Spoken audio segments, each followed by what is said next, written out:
High guys, good morning and again welcome back to my channel Shriparnoy blogs. তো তোমরা কেমন আছো? আশা করছি তোমরা খুব খুব খুব ভালো আছো, আর আমিও খুব ভালো আছি। তো তোমরা দেখতেই পাচ্ছ আমি সকাল সকাল রেডি হয়ে নিয়েছি, আর আমি আমার পিসিদের সাথে যাচ্ছি হচ্ছে কালীঘাটে পুজো দিতে।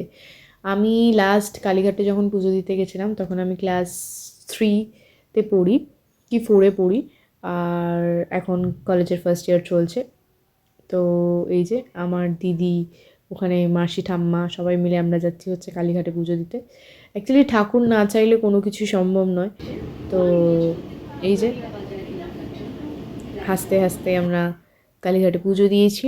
বেশিক্ষণ লাইন দিতে হয়নি, কারণ আমাদের সাথে একজন গেছিলো, সে তার একটা পরিচিত ফ্রেন্ড ছিল যে ভিআইপি থ্রু দিয়ে আমাদেরকে পুজো দেওয়ার ক্ষেত্রে হেল্প করেছে।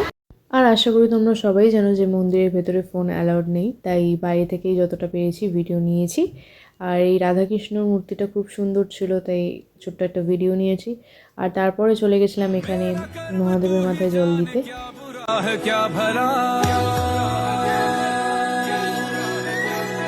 तेरे रास्ते पे मैं तो आंख मूंद के चला, तेरे नाम की जोत ने सारा हर लिया तमस मेरा। नमो नमो शंकरा, भोलेनाथ शंकरा। পুজো দেওয়ার পরে খুবই খিদে পেয়েছিল, তাই এখানে কচুরি আর আলুর দম নিয়ে নিয়েছিলাম খাওয়ার জন্যে।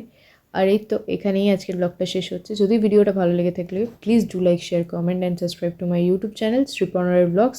দেখা হবে নতুন ব্লগে।